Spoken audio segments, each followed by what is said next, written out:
How can a man spend 30 years building a home, only to walk in one afternoon and feel like an unwelcome guest in his own kitchen? How did my son end up laughing with his in-laws about my money, my house, and my wife like I was already gone? This is how a quiet father everyone thought was weak used the only language they respect: contracts, clauses, and consequences. Before we dive deeper into this story, I have one small request. Please subscribe, drop a like, comment, and hit that hype button to boost this channel so more people can discover these incredible stories. My name is David Collins, and I am 58 years old. I have lived in the same house for almost 30 years. I painted the walls myself. I fixed the roof twice. I planted every tree in the backyard with my own hands. For most of my life, this house felt like proof that I was doing something right. On that day, it felt like I had walked into somebody else's future. I finished my meeting earlier than planned. Traffic was light, which never happens in our city. I had my overnight bag in the trunk because I was supposed to drive straight from work to a hotel near another site. But as I sat in my car, I felt tired in a way that did not feel like normal work tired. It felt heavy inside my chest. I thought about my wife, Linda. She had sounded off on the phone that morning. She said she had a busy day and that Emma's parents might drop by for a short visit. Her voice was too bright, like she was forcing it. I had made a joke about hiding the good coffee, and she had just given a small, flat laugh and changed the subject. The meeting ended early. I had a choice: hotel or home. I turned the car toward home. The closer I got, the quieter I felt. Not peaceful quiet. More like the world outside my windshield was fading a little, and my focus narrowed to the front door, the kitchen, Linda's face. I wanted to see her and ask what was really wrong. I wanted to sit at our old wooden table and drink tea together like we used to when Jason was little and every problem felt smaller. I parked in my usual spot in the driveway. Victor's big SUV was already there, blocking part of the sidewalk like he always did. I had to squeeze my car in carefully so I did not hit his bumper. It annoyed me in a small, sharp way. This was my house, my drive, and somehow his car sat right in the middle like it owned the place. I took my bag from the back seat and stood for a moment, listening. The house sounded wrong. I could hear laughter from the kitchen, loud and loose, and some kind of music from a phone speaker. Under it, there was another sound, softer and closer. It took me a second to realize it was someone sniffling. I opened the front door and stepped inside. The smell of garlic and toasted bread drifted out from the kitchen. My shoes squeaked a little on the hallway floor. I closed the door gently and set my bag down. The laughing from the kitchen kept going. No one called out, "Hey," or "Hi," or "You're home early" like they used to. The soft sound came again from down the hall. I turned away from the kitchen and walked toward the bedroom. Our bedroom door was half open. I pushed it a little with my fingers and saw Linda sitting on the edge of the bed. Her shoulders were hunched. A box of tissues sat beside her. She was staring at the floor like the carpet might tell her something important. When she heard the door move, she jerked her head up. Her eyes were pink around the edges, and her mascara had left a faint gray line under one eye. She grabbed a tissue, pressed it to her nose, and tried to smile. She said she was fine. She said she was just tired and that her allergies were acting up. She said it like a script, short phrases, no details. I sat next to her on the bed and asked if she was sure. I kept my voice calm. I have led big teams through real crises at work. I know how to keep my tone soft when people are fragile. But she did not lean on me like she does when she actually wants comfort. She sat stiff and folded the tissue into tiny squares. From the kitchen, someone laughed loudly, then said something I could not hear. Emma's voice answered, then Jason's. Victor's voice was the loudest. Sonia's softer laugh floated over the rest. I asked Linda how long they had been there. She said since late morning. She said they came to talk about some plans and brought food. She said they were excited for the future. She did not look excited. I asked what plans. She looked at the door instead of me and said we could talk later, maybe after everyone left. She said she did not want drama in front of them. The way she said the word drama told me she was already expecting a scene. I wanted to push. I wanted to insist. But I have been married to this woman for over 3 decades. I know when her walls are up. I put my hand on her shoulder for a second. She leaned into it only a little, then pulled away to fix her hair in the mirror. That small movement hurt more than I wanted to admit. I told her I would go say hello. The hallway from our bedroom to the kitchen felt longer than usual. The walls were covered with framed photos, Jason's school pictures, holiday shots, my parents when they were still alive. I passed the photo of Jason at age 6, missing his 2 front teeth, holding a plastic dinosaur. The boy in that frame used to squeeze my hand so hard when crossing the street. I tried to remember that boy as I walked toward the laughter of the man he had become. When I reached the kitchen doorway, I stopped. Jason sat on one of the bar stools at the island, his back to me. He had his arm resting on the counter, leaning in toward Victor and Emma like they were planning a heist. Emma's hair was pulled up, her phone lay face down near her elbows. Sonia leaned against the pantry door with a glass of white wine. Victor stood with one foot on the rung of a stool, like a king on a small hill. They were in the middle of a loud conversation about the house. Jason said something about knocking down this old wall and opening up the space. Emma said she wanted a big island, like on those home shows, with bar stools and pendant lights. Victor was giving advice about contractors. He said he could get mates rates for the work. He waved his hand toward the old cabinets and said something about ripping all this out as soon as the papers are signed. None of them saw me. I stood there for several seconds, long enough to feel it, the sense that I was not part of the picture in front of me, like I was a ghost in my own kitchen. Jason laughed at something Victor said. He slapped his hand on the counter. The sound echoed. Emma reached out and squeezed his arm, smiling at him. Sonia asked which bedroom they would use as a nursery once the baby comes. They started pointing down the hall, planning where a crib might fit. Finally, Emma turned to grab her phone. Her eyes flicked toward the doorway, and she froze for a second when she saw me. She said, "Oh, David, you're home." Just like that. No surprise, no real warmth. Like I had walked into a neighbor's house by mistake. Jason twisted on the stool and looked over his shoulder. He gave me a quick half smile and a nod. He called out a lazy greeting and asked why I was home early. He did not move to hug me. He did not stand up. He did not ask if my trip went well. It felt like I was late to a meeting they had already started without me. I walked into the kitchen and set my keys on the counter. I asked how everyone was doing. My voice sounded steady, even to me. Years of project reviews and crisis calls teach you that skill. Victor joked that they were just helping the young couple plan their future. He made a wide sweep with his arm to show the whole kitchen, as if it already belonged to Jason and Emma. He said it makes no sense for two almost retired people to sit on a 4-bedroom house like this, when a young family could actually use it. He said all this with a laugh, but there was weight behind his words. Jason did not tell him to stop. He nodded and said it was just logical planning. I asked where Linda was. Sonia said she went to lie down for a bit, and that they had told her not to stress. The way she said it sounded like they were doing Linda a favor by pressuring her. I turned to Jason and asked, as simply as I could, if they had been talking to his mother about the house while I was away. Jason rolled his eyes slightly. He said they were just talking about options. He said he was trying to help us make a smart move. He reminded me that the market was good right now and that selling or transferring the house to them before anything happens would be safer. Before anything happens. I am not a dramatic man, but that phrase sat wrong in my chest. Victor added that responsible men plan their succession. He used that word, succession, like this was a kingdom. He said everyone expects Jason to take over at some point anyway. He gave me a look that was half pity, half challenge, like he was saying, "You are in the way, old man," but with a smile. Sonia laughed and said older people sometimes cling to things because they are afraid of change. I asked, still calm, what exactly they had in mind. I asked where they saw me and Linda in this plan. Jason shrugged and said we could downsize to a small place or move somewhere cheaper. He said we did not need all these rooms anymore. Then he said, half joking, that if we could not manage, they could always convert the guest room for us. He laughed like it was a harmless joke. Linda, who had walked quietly into the kitchen while he spoke, heard that part. I saw her face change. She stood near the doorway, hands clasped, and looked smaller than I had seen her in years. In that moment, something inside me shifted, not like a sudden explosion, more like a slow click of a lock sliding into place. I felt my heartbeat slow, not speed up. My hands relaxed, my mind cleared, the way it sometimes does when I solve a complicated engineering problem and suddenly see the simple line through it. I looked at Jason. I looked at Victor and Sonia, then I looked at Linda. I told Jason, in a level voice, that if he wanted to talk about houses and futures, we would not do it over snacks in my kitchen. I said if there were going to be any changes, they would be handled properly, on paper, at the right time, and not because someone had cornered his mother while I was gone. I did not raise my voice. I did not swear. The room still went quiet. Jason frowned and said I was overreacting. Victor made a small noise like he was about to argue, then thought better of it. Emma avoided my eyes and studied her phone like it suddenly became very important. Sonia took a sip of her wine. I picked up my keys again. I told Linda I needed a minute and that I would be back soon. Then I stepped away from the island and turned toward the door.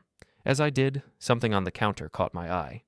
Jason's tablet lay next to a bowl of chips, the screen still on. A calendar app was open. One date in the next week was circled in red. Under the circle, in big, confident letters, someone had typed, "Notary, house transfer." I had never heard about any appointment with a notary. I stared at those words, the bright red circle, the way the time was already set, and felt that quiet click inside me again, deeper this time. I stood there in the kitchen, staring at that red circle on the tablet, and something settled in my chest. It was not shock, it was not even anger. It was a clear, cold understanding that this had not started today. This had been growing for years, one small step at a time, while I told myself to be patient, to be generous, to be the bigger person. On the outside, I just told them I needed some air. I picked up my keys and walked out to the driveway. I heard Victor say something about me being sensitive. Jason answered with a low, annoyed voice. Linda did not say anything at all. I sat in my car with the door open, listening to the faint sound of their voices mixing with the noise of the street. The tablet image stayed in my mind, that perfect red circle and those confident words. It was not a plan they were thinking about. In their heads, it was already decided. As I sat there, my mind went backward instead of forward.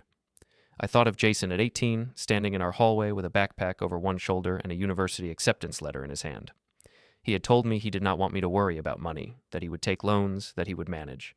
I had put a hand on his shoulder and told him I had it covered. I had said that a father's job was to give his child a better start. He had smiled, hugged me, and said that one day he would pay me back. He did pay back some of it for a while. Good grades, calls home every week, part-time work in the summers. But then life got busy. He needed help with rent. He needed a better laptop. He needed a car when his old one broke down. Each time, I told myself it was still an investment. I never wrote down those amounts. I just moved money from my account to his and told him to focus on building his future. When he met Emma, he brought her home for dinner. She was bright, talkative, full of plans. She spoke about marketing and social media and brands. Jason looked at her like she was the sun. I was happy for him. I remember thinking that it was good he chose someone ambitious. I did not see then how much that ambition leaned on other people's efforts. The pattern did not arrive in one big moment. It came as 1,000 tiny cuts. I remember the first time I visited their townhouse after they got married. It was a narrow place with thin walls and a balcony just big enough for a small chair. They had done their best with it. There were framed prints on the walls, plants on shelves, little decorative bowls on the coffee table that I was afraid to touch. Emma walked me through the rooms, talking about light and space and layout. She said the living room felt cramped. She said the second bedroom was too small to use as a nursery. She said that, compared to the homes of their friends, the place felt like a temporary stop. Victor and Sonia were there too, sitting on the sofa, nodding. Victor said that young professionals like them needed something better. That image mattered for careers. Sonia said that they would have more motivation to start a family if they had a proper house. Then Emma turned to me and said something that stuck with me. She said that it was almost silly, such a large house sitting with just me and Linda in it, when a young couple like them could fill it with life. She said it like it was a joke, but there was a question under it. Victor nodded and said that some parents helped their children by giving them the family home while they were still alive, not later. I remember just smiling tightly and changing the subject to work, but I felt a small stone drop in my stomach. Not long after that, we all had dinner at a mid-range family restaurant, the kind with laminated menus and bright pictures of food. Linda and I arrived early. We picked a table by the window. Emma and Jason arrived with the Kramers a few minutes later. The meal itself was normal at first. Emma talked about someone at work who got promoted. Jason talked about a new system we were installing at the company. Victor gave long opinions about politics. Sonia asked Linda about her school job, but as the plates emptied and the wine glasses refilled, the conversation shifted. Victor started talking about real estate. He said the market was hot. He said smart people moved quickly. He said it made no sense for older couples to keep big properties when they could sell, move into somewhere small, and give their kids a real start. Emma laughed and said that maybe Jason and she could just take over our house and we could retire to a smaller place. They all looked at me when she said that. It was one of those half jokes, the kind that are not really jokes. I remember feeling the muscles in my jaw tighten. I made a light comment about still needing my tool shed. They laughed. Nobody said that it was our decision or that it was too much to ask. The idea just sat there on the table between the salt and pepper. When the bill came, the server laid it near Victor's side. He pushed it casually across the table toward me with a little smile. He said that, of course, the father of the family would handle it.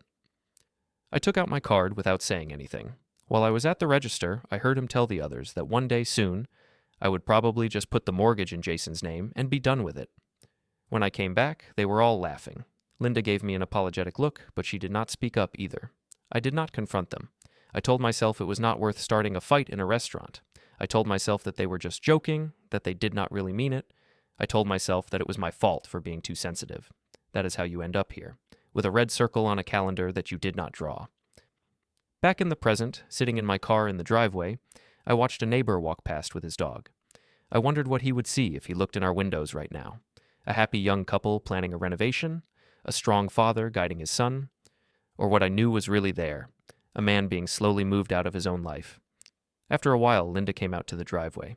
She was hugging herself, rubbing her arms like she was cold, even though the weather was mild. She asked why I left so suddenly. I could hear the worry in her voice. I told her that I had seen the appointment on the tablet. I asked her what that was about. I kept my tone even. I did not want her to feel attacked. I wanted her to feel safe enough to tell me the truth. She sighed and looked back at the house. She said that Victor and Sonia had been pushing since the morning. They had brought some draft papers from a notary they knew. Nothing final, just examples, they said. They had explained how easy it could be to transfer ownership now, how smart it would be, how everyone did it this way. She said Jason had joined in, saying that we would be helping them avoid future problems. She told me that she had said she needed to talk to me first. She said Jason got upset. He told her that I was stubborn, that I would ruin everything if she waited. He said he was just trying to protect his family and that she did not understand the risks. She said she felt cornered. She said she started to cry, and that was when they finally stopped. I asked her why she had not called me. She said she did not want to add stress to my workday. She said she thought maybe it would blow over. Then she looked down and admitted that a part of her was afraid of a big argument between me and Jason. We drove to the same family restaurant as before, just the two of us. We sat at a table in the corner. The same posters were on the walls, the same buzzing lights. Even the same server walked past once. It felt like the past and present had overlapped. Linda told me again that Jason was under a lot of pressure. She said that young families had it hard. She said that the townhouse really was too small, that Emma wanted a baby soon, that Victor and Sonia were not as well off as they pretended. She said that maybe we could just help now and avoid years of silence and resentment later. I let her talk. Then I told her, as clearly as I could, what I remembered. I reminded her of all the times we had helped Jason already, the tuition, the rent, the car, the deposit for the townhouse, the time we paid off his credit card debt when he and Emma overspent on the wedding. I listed them not to throw them in her face, but to put facts on the table instead of feelings. She listened with her hands wrapped around her water glass. I told her that I never promised to hand over the house. I told her that I had made general comments about taking care of things in my will, so she would be secure if anything happened to me.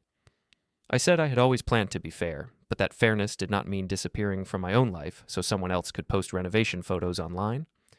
She looked tired. She looked older than she had in the morning.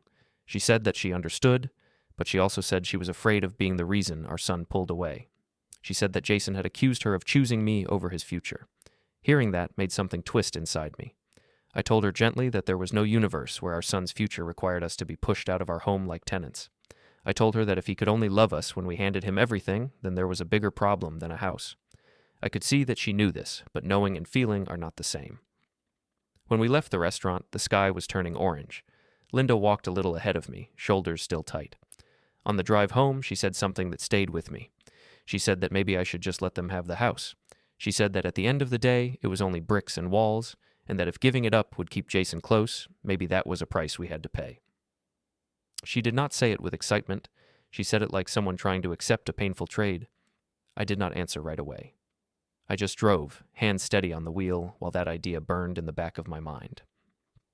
Later that evening, after we got home, Linda went to lie down again. I sat at the kitchen table, alone now, in the same chair where Jason had been laughing earlier. The dishes from their visit were still in the sink. The smell of their food lingered in the air, like a reminder that they had taken up space here all day. My phone buzzed on the table. It was a message in our family group chat. Jason had sent a picture of the tablet screen. The date was circled in red. Under it, in neat letters, was the text about the notary and the house transfer. He had added a line saying that we were finally getting the old place sorted, followed by party emojis. Emma and Sonia had already reacted with laughing faces and hearts. I stared at the message, the bright colors on the screen, and felt that quiet click inside me again, louder this time, like a lock turning all the way. The next morning, I woke up before the alarm. I lay in bed staring at the ceiling, listening to Linda breathe softly beside me. My mind was already running. The picture in the group chat, the emojis, the easy way they joked about finally sorting the old place had played over and over in my head all night. It was not just the words, it was the tone. They were not asking, they were announcing. I got up quietly, not wanting to wake Linda. I made coffee in the kitchen and sat at the table, looking around at the room they had redesigned in their heads. The old cabinets, the narrow counter, the window over the sink where I had watched Jason play in the yard when he was small. They saw a project. I saw my life. On the drive to work, the radio played, but I did not really hear it. My mind kept stepping back through years, then jumping forward to that red circle. At some point, the thoughts stopped looping and turned into something else. Not plans yet, just a different kind of focus. The kind I get when a project at work has gone off the rails and everyone is panicking, and I know someone has to stop reacting and start thinking. I parked at the company lot and walked across the concrete toward the entrance. The building was the same brown block it had always been, but I saw it differently that morning. The trucks pulling in and out, the workers checking manifests, the dispatchers already at their desks. I had built this place from 3 old vans and a rented storage unit. I had spent years getting up before dawn and going to bed after midnight. Now my son spoke about it like it was a toy someone would hand him when I got tired. Inside, the air smelled like coffee and printer toner. I said good morning to people as I passed. Some nodded, some smiled. A few asked me quick questions about schedules, routes, small problems. I answered without stopping. My body knew the routine. As I walked past the break area, I heard Jason's voice. He was standing by the coffee machine with 2 of the younger analysts. He had his sleeves rolled up and his tie loose, like he always did when he wanted to look relaxed and in control. I was just outside the doorway, out of sight, when I heard him. He was telling them that things were about to change. He said it in that confident tone he had picked up in business school. He talked about long-term succession and aligning assets. He said that soon he would be in charge of the whole operation and the real estate that goes with it. He said that I was finally understanding it's time to step aside and enjoy retirement somewhere quiet. He made it sound like he was doing me a favor by taking on the burden of my life's work. One of the analysts asked if I had actually said I was retiring.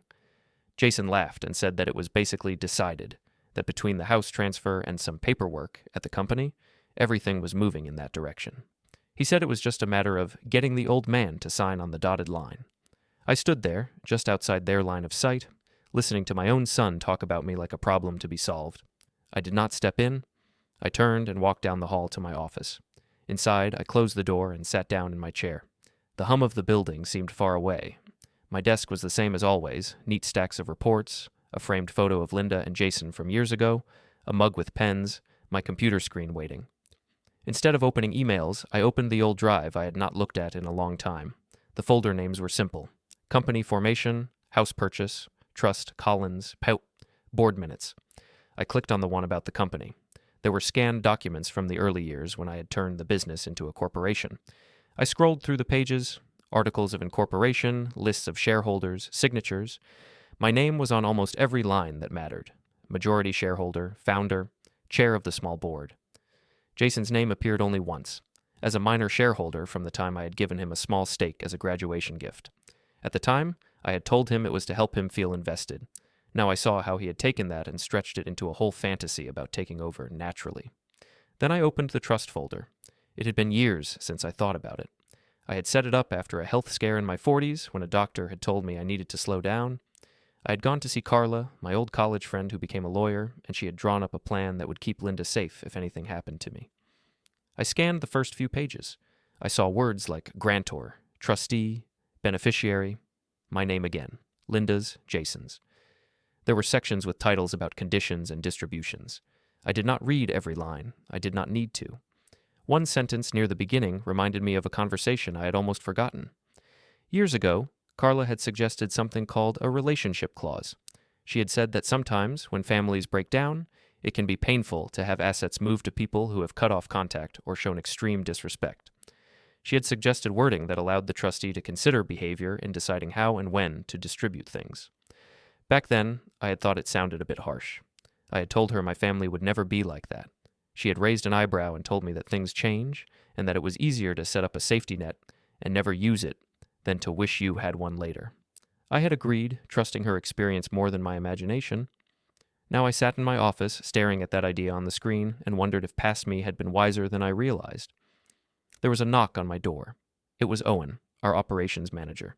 He needed a quick decision about a delivery schedule. We talked for a few minutes. He was calm, clear, respectful, as always. When he left, I realized I felt calmer after talking to him than I did after hearing my own son in the break room. That contrast settled something inside me. I spent the rest of the morning doing my job. I answered emails, joined a call, checked in on a loading dock issue. On the outside, nothing had changed. On the inside, I had stopped drifting and started observing. Every time Jason walked past my office with that familiar, careless confidence, it felt like a reminder of the gap between what he thought the world owed him and what he had actually earned. That evening, I drove home with a kind of quiet readiness I could not name yet. Linda was in the kitchen when I walked in. She was cutting vegetables. The house smelled like onions and butter. Her face looked tired, but less puffy than the day before. She asked how my day was. I said it was busy. I asked where Jason and Emma were. She hesitated, then said they were coming over for a bit to talk more. My chest tightened, but I did not show it. By the time they arrived, Victor and Sonia were with them again. It struck me how often they came as a group, like a small army. They walked into the kitchen with the easy familiarity of people who had been told they belonged there. We all ended up around the island again. This time, I did not stand in the doorway. I took a seat. Jason started talking almost right away. His tone was slightly sharper than the day before. He said they needed clarity about the house. He said the notary appointment was already set and that it would be a waste of everyone's time if we were not on the same page. He spoke like a project manager pushing a client to sign off. Victor backed him up, saying that delays could cause tax problems, market issues, missed opportunities. He used big, vague words to make it sound like they were saving us from something. Sonia made a remark about how change is hard for older people, but necessary. I asked Jason why he had told people at work that I was retiring and that he would be in charge of the company soon. He blinked, then tried to shrug it off. He said he was just talking broadly, that people had assumed things and he had not corrected them. He said it was obvious that at some point I would step aside and that he was only preparing everyone. Linda shifted her weight and looked down at the counter. She did not like conflict. I could see the tension in her shoulders. I asked them calmly what their plan was for me and Linda if the house moved into their names soon. I asked where they pictured us living. Jason said that we could sell and move to a smaller place. He said we would have enough money to be comfortable. He said that if prices were high, it made sense to act now. Then he made that comment about the guest room again, this time with a small laugh, like it was a harmless joke. He said that if all else failed, they could always convert the guest room for us. Linda's face went pale. I watched her grip the edge of the counter. It was a strange moment. Part of me wanted to shout or slam my hand on the table or throw them all out. But that urge passed quickly. Something quieter took its place. I thought of the break room talk at work. I thought of the restaurant bills. I thought of every time I had moved a boundary a little to keep the peace. I thought of that trust folder on my computer and the conversation with Carla years ago. I felt a stillness spread through me. My heartbeat slowed instead of speeding up. My voice, when it came, surprised even me with how calm it sounded. I told Jason that if he and Emma wanted to talk about houses, futures, and companies, we would not do it like this. I said it would not happen over snacks and pressure, with his in-laws standing around my kitchen. I said that any real decisions about assets would be handled properly, with clear information, at the right time, and not because someone had tried to corner his mother while I was away. Jason said I was making a big deal out of nothing. He said he was only trying to secure his family's future.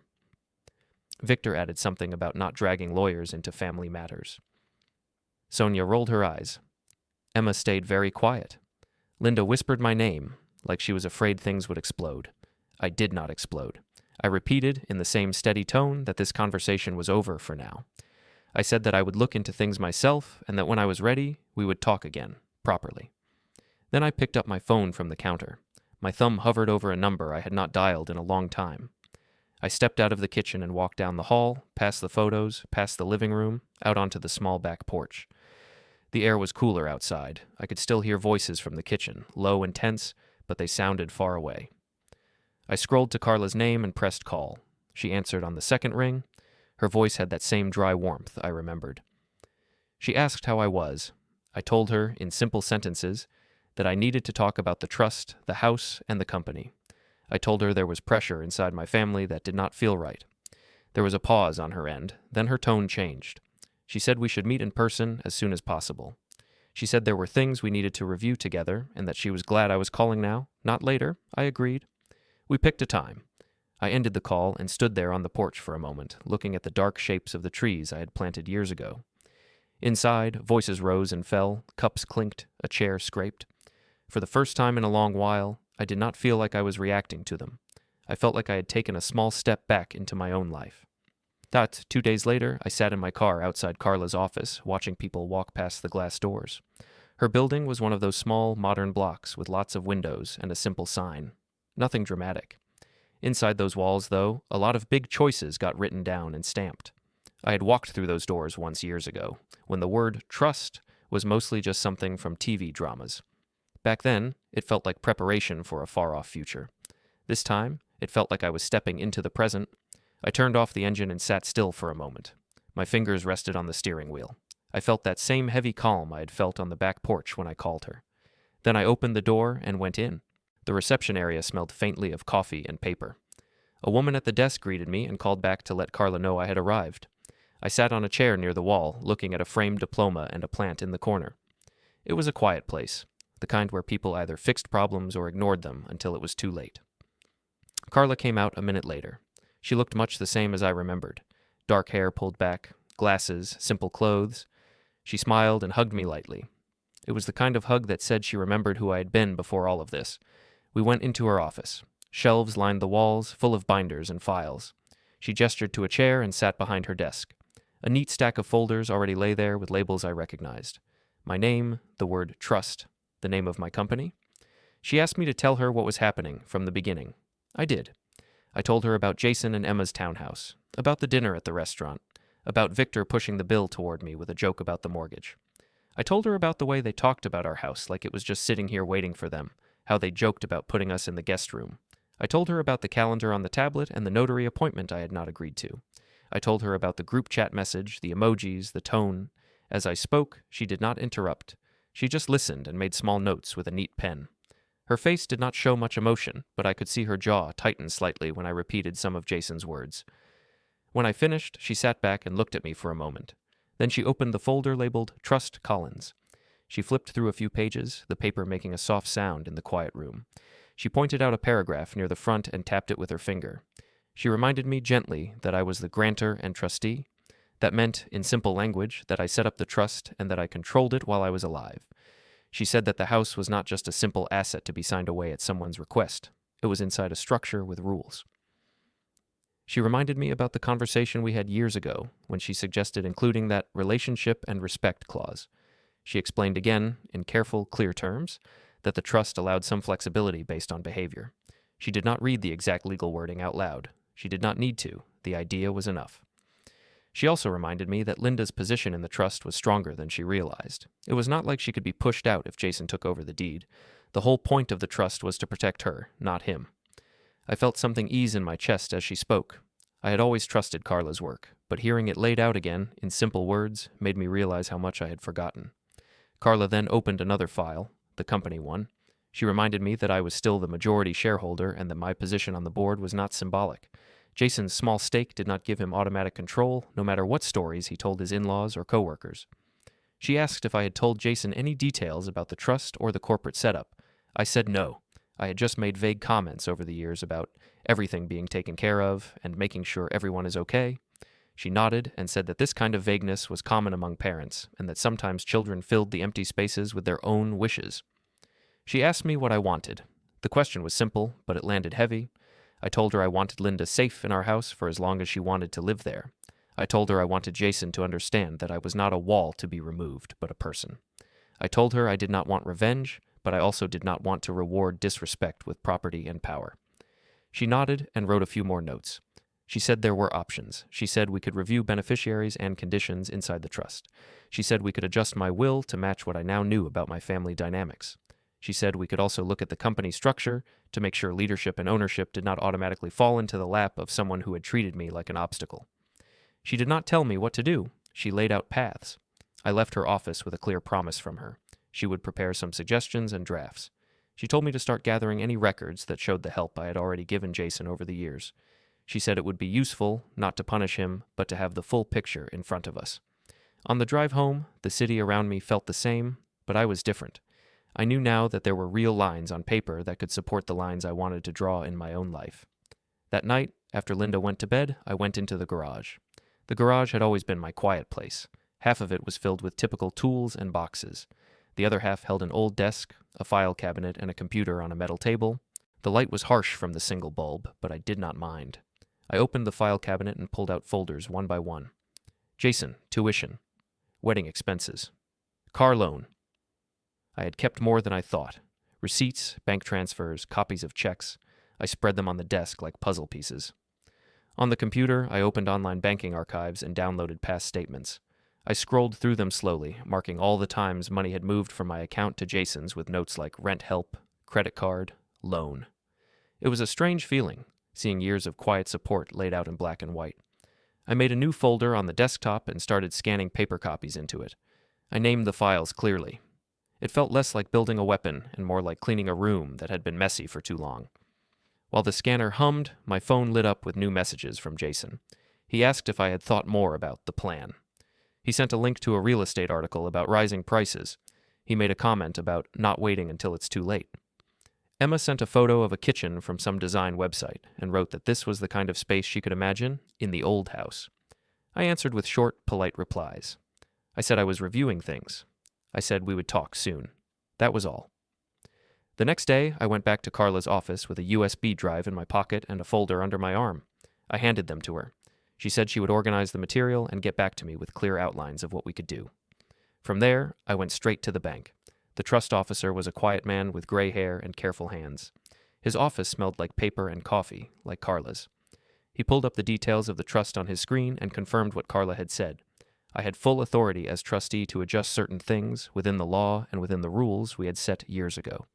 He explained in simple terms what it would mean to add or activate certain conditions, how beneficiaries could be changed or ranked, how Linda's rights could be clearly fixed so that no one could displace her. He did not push me toward any choice. He just explained the tools on the table. I thanked him and left. For lunch, I met Owen at a downtown coffee shop. We sat at a corner table near the window. People walked past on the sidewalk. The barista called out names over the sound of the espresso machine. I asked Owen, straight out, how he felt about Jason's role at the company. I told him I wanted an honest answer, not polite words. He hesitated, then told me the truth. He said Jason was smart in some ways, but inconsistent.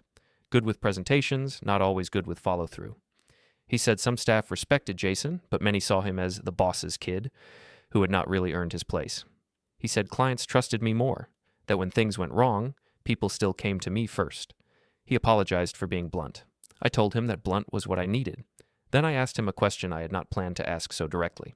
I asked if, in some future where I stepped back, he would be willing to take on a bigger role, not as a favor to me or as a toy for Jason, but as a real responsibility. Owen looked surprised, then thoughtful. He said he would, if it was structured properly and if he had real authority to run things the right way. He said he cared about the company and the people who worked there. We did not sign anything. We did not shake hands on a deal. But as we left the coffee shop, there was a quiet understanding between us. A possibility had been named. The next few days followed a simple pattern. By day, I did my job. I attended meetings, answered questions, walked the floors. Jason continued to act as if a crown was floating just above his head. I watched, listened, and took mental notes. By night, I was in the garage, scanning, sorting, labeling. I backed up files to a USB drive and an external hard drive. I created folders with clear names: Trust, Review, Company, Ownership, Jason, Support History, Messages, Pressure. I did not open every screenshot. I just saved them, quietly. One evening, I checked the camera logs from our house. A small security system watched the front door and part of the kitchen. I watched the footage from the day Victor and Sonia had come over when I was away. I could see them standing in my kitchen, papers spread out, Linda looking smaller and smaller. I downloaded the clip and saved it with the others. At some point that week, Carla called to say that the first set of documents would be ready for review soon. She did not give details over the phone. She just said she was making sure everything was as solid as possible, and that when we moved, it would be on firm ground. On a Thursday night, I sat back in my chair in the garage and looked at the computer screen. The folders were all lined up on the desktop in neat rows. It looked almost ordinary.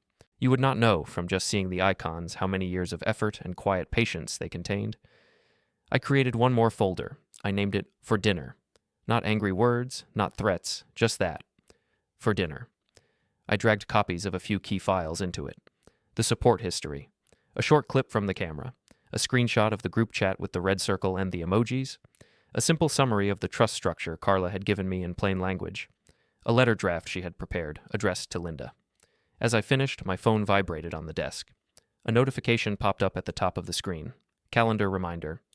Family dinner, transfer discussion, restaurant, Friday 7 p.m. I stared at the words. Then I clicked OK and watched the reminder disappear, leaving only the folder names glowing on the screen in the quiet garage. The week between that calendar reminder and Friday felt both fast and slow at the same time. On the outside, nothing looked different. Trucks still arrived at the loading dock every morning. Staff still brought coffee into meetings. Jason still walked around the office with that easy, half-relaxed confidence, dropping hints to people about changes coming soon. At home, Linda still made dinner. The TV still hummed in the living room in the evenings. Inside my head, everything was moving. Carla called me on Monday afternoon. She said she had prepared the first set of documents for the trust and the company, and that we needed to sign some things in person later in the week. Her tone was steady, careful. She asked if I was sure. I told her I was. On Thursday morning, I drove to the courthouse and notary building on the other side of town. It was not a grand building, just a tall, square structure with gray stone and wide steps. People were going in and out with folders in their hands. Some looked nervous, some bored. It was the kind of place where a lot of lives quietly changed in ways that did not make the news. I met Carla just inside the entrance. She carried a slim briefcase and wore the same calm expression she had in her office. She asked how I was. I told her I felt clear. It was the only word that fit.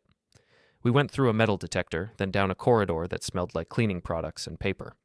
A clerk showed us into a small notary room with a table, 4 chairs, and a stack of papers already laid out. A man in a neat shirt and glasses sat behind the desk. He checked our IDs, confirmed our names, and slid the first set of pages toward me. Carla did not read the documents out loud. That work had been done already in her office, slowly and carefully.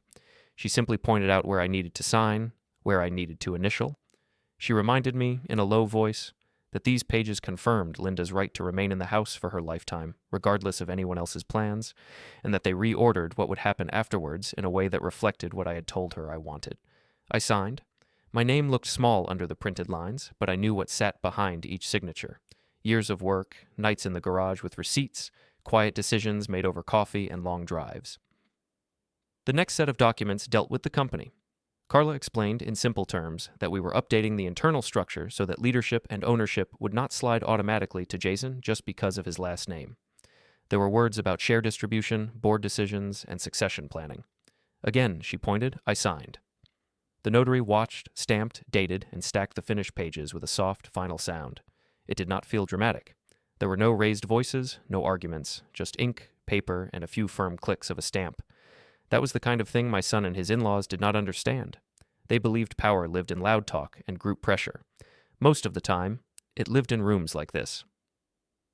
When we were done, Carla gathered her copy of the documents and slipped them into her briefcase. She said she would send me simple summaries later, in plain language, so I could show Linda if I wanted. She reminded me that everything we had done was legal, reasonable, and in line with the trust's original purpose. On my way out of the building, I stopped for a moment on the wide steps. The city moved around me, cars honked, a bike passed. A couple argued quietly at the bottom of the stairs. I felt strangely light and heavy at once. Light, because I had finally matched my actions to what I knew was right. Heavy, because I also knew that when the others realized it, they would not see it as fairness. They would see it as betrayal. I drove to the park. It was a long, narrow park that cut between 2 neighborhoods. There were trees, benches, a small pond with ducks. I chose a bench near the water and sat down. The air smelled like grass and damp earth. I called Linda. I did not tell her I had just come from signing documents. I only asked if she could meet me at the park. There was a small pause on the line. Then she said she would be there soon. When she arrived, she walked slowly along the path, hands tucked into her jacket pockets. She sat beside me and looked at the pond instead of my face. I could see the worry on her profile anyway. She asked if something had happened at work. I told her that work was fine. Then I told her, in simple words, that I had spoken with Carla, and that we were taking steps to protect the house and the company from being pushed around. I did not go into legal details. I did not mention clauses or percentages. Instead, I focused on what mattered to her. I told her that I had made sure she would have the right to live in our house for as long as she wanted, without anyone being able to push her out or move her to a guest room like a piece of furniture. I told her that no one would be able to make her sign anything behind my back again. I told her that our home was not a prize in some contest. It was where we built our life, and I intended to honor that. She listened, hands squeezed together in her lap. Her eyes filled with tears, but she blinked them back. She asked what this meant for Jason. I told her the truth, that it meant he would not receive the house as easily as he thought, and that any inheritance would depend on more than just his birth certificate. I told her it meant we were no longer rewarding threats and guilt. I said I was not cutting him off, but I was also not going to let him treat us like obstacles. She said that she was afraid he would be furious. She said she did not want to lose him. She said she felt like she was being pulled in half, between being a mother and being a wife. I told her I understood that. I told her I did not want her to choose between us. I said that what I wanted was for all of us to live in a way that did not involve trapping her in the middle and waving documents at her when I was gone.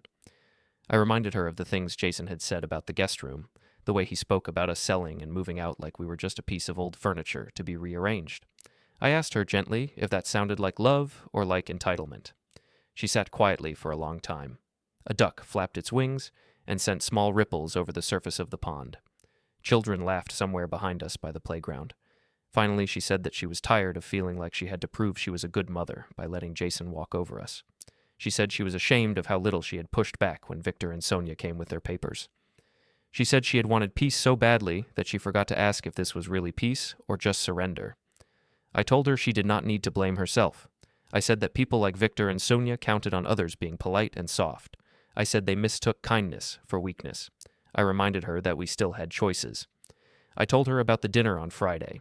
I said Jason had framed it as a meeting to discuss the transfer, but that I intended it to be something else. A moment where truths would be put on the table, calmly and clearly. She looked worried again. She asked if there would be a fight. I told her I would not shout. I said I would not threaten anyone.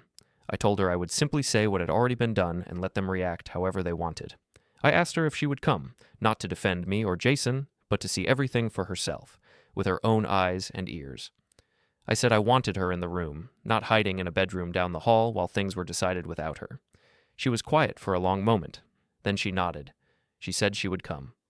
On Friday, the day passed like any other on the surface. At the office, I signed forms, answered emails, and walked through the warehouse. Jason came into my office once to double-check the time of the dinner. He sounded excited, almost rehearsed. He mentioned that Victor had already told some friends that big news was coming. I simply confirmed the time and place and said I would be there. In the late afternoon, I stopped by the garage at home for a moment. The computer screen lit the room with a cold glow. The For Dinner folder sat on the desktop. I opened it quickly to make sure everything was there. The summary Carla had written for Linda, the small clip from the house camera, the screenshot of the group chat with the red circle and party emojis, a simple slide showing the structure of the trust in plain language, another showing the company's ownership as it now stood. I copied the folder onto a USB drive. The small device felt light between my fingers, but I knew what it held. Then I put it in my pocket and turned off the light. Linda came out of the bedroom in a simple dress she had worn to other family dinners. Her eyes looked tired but steady. She asked if I was ready. I told her I was. We drove to the restaurant as the sky turned from blue to gray. It was one of those upscale places with soft lighting and quiet music in the lobby. A host led us through the main dining area to a private room at the back. The private room had a long table set with white cloth, glasses, and folded napkins. There were 2 small windows, a sideboard for drinks, and a large screen mounted on one wall, the kind used for business presentations. A small remote rested on the table nearby. Victor and Sonia were already there, standing near the drinks. Victor was in a loud shirt, Sonia in a bright dress. They greeted us with big smiles, the kind people wear when they think something is about to go in their favor. Jason and Emma arrived a few minutes later. Jason looked thrilled. Emma looked like she had spent a lot of time getting ready. She glanced around the room as if she could already see herself posting photos later. They talked about the menu, about the wine list, about how nice the room was. Victor made a comment about this being a special night. Jason joked about it being a big step. Linda and I sat and listened. When the restaurant manager came in to check on us, he noticed the large screen on the wall and asked if we planned to use it. I said I might, later. He showed me how the remote worked, where to connect a USB drive at the side, how to switch between inputs. His explanation was quick and practiced. To him, it was just another detail in another private dinner. When he left, I stepped over to the screen. briefly tested the connection with the USB drive in my pocket, then slipped it into the side port. A small light blinked once before the screen went dark again. Nobody paid much attention. They were busy looking at menus and chatting. Drinks arrived, small plates appeared. The room filled with the low sounds of cutlery and polite laughter. Victor poured himself a second glass of wine and lifted it, clearing his throat like he was about to say something. Jason glanced at him, then stood up from his chair. I watched my son look around the table with the expression of someone about to announce good news he believed he deserved. He tapped his glass lightly with his spoon to get everyone's attention. As the room went quiet and the others turned toward him, I let my hand rest on the small remote near my plate and slid it closer, laying one finger gently on the first button. Jason lifted his glass and smiled like a man stepping onto a stage. He thanked everyone for coming. He thanked Victor and Sonia for guidance, and Emma for pushing us to think long-term. Then he said he was proud of his parents for being willing to start the process of passing the torch and getting the house transfer moving. He had not said my name yet. That detail stuck with me. He started talking about responsible planning and aligning assets with the next generation. Victor nodded along like a backing singer. Emma glanced at the screen on the wall, smiling, as if she could already see a slideshow of future renovations there. I let him finish his sentence. Then I stood up slowly. I thanked him for his kind words. My voice was calm, steady. I said I agreed that it was time to be clear about the future. I said that was exactly why I had asked everyone here tonight. Jason sat half down, confused. Victor frowned a little. Linda watched me with wide eyes. I picked up the remote and pressed the first button. The screen on the wall flickered to life. For a second, there was just a black rectangle. Then came the sound of my own kitchen, clinking glasses, chairs, Victor's voice laughing. We all heard Jason saying, clear as day, that if we played it right, he could push his mother to sign while I was away. We heard Victor joke about parking the old man in the guest room. We heard Emma's soft laugh. We heard Linda's small, strained voice trying to slow things down. No screaming, no editing, just the raw sound of how they spoke when they thought I was not there. The room went silent. Sonia lowered her fork slowly. Emma's face drained of color. Jason stared at the screen, his jaw tight. I muted the clip and turned to them. I said that I had spoken with Carla. I said I had reviewed the trust, the company, and every agreement I had ever signed. Then, in simple words, I explained. I told them that the house was in a trust I controlled, and that as of this week, Linda had a protected right to live there for life. I said no transfer to anyone could happen without my decision, and that there would be no transfer to anyone who saw us as a burden to shove in a guest room. I slid a sealed envelope toward Linda. I told her it contained a plain language letter confirming exactly that. Then I turned to Jason. I said that at the company, nothing automatic was happening. I told him the board had approved a new structure, and that Owen would be stepping into a larger leadership role. Jason's title, I said, was now the same as any other employee at his level, with a performance review scheduled in 3 months. His mouth opened and closed, but no words came out. I did not raise my voice. I did not list every receipt or every transfer. I just said that every help I had given him over the years had been documented as loans or advances, and that Carla would be in touch to work out a fair repayment plan or to offset those sums against any future inheritance. Victor tried to speak. He said family should not use lawyers. I looked at him and said quietly that he was right. Families should not need lawyers to protect parents from their own children, but sometimes they did. I put the remote down. I told Jason he was still my son, and that what he did next was up to him. But I also told him that the days of decisions being made in my kitchen without me were over. Then I thanked the manager for the service, pushed my chair back, and stood. Linda looked at Jason for a long moment. He stared at the table, eyes fixed on the envelope he would not touch. The screen on the wall went dark again, leaving only our reflections.